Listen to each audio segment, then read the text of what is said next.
Happy birthday to you. Happy birthday. Ang problema kasi sa smog pinapasok nila.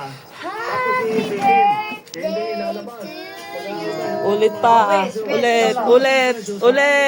Ulit. Hindi natin papayagan na matuloy yung mga ganyang klaseng sistema.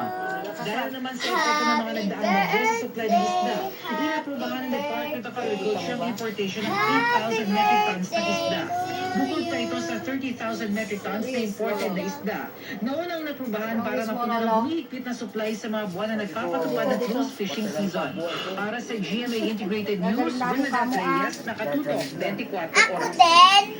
Blow ka daw. Yay, ako din.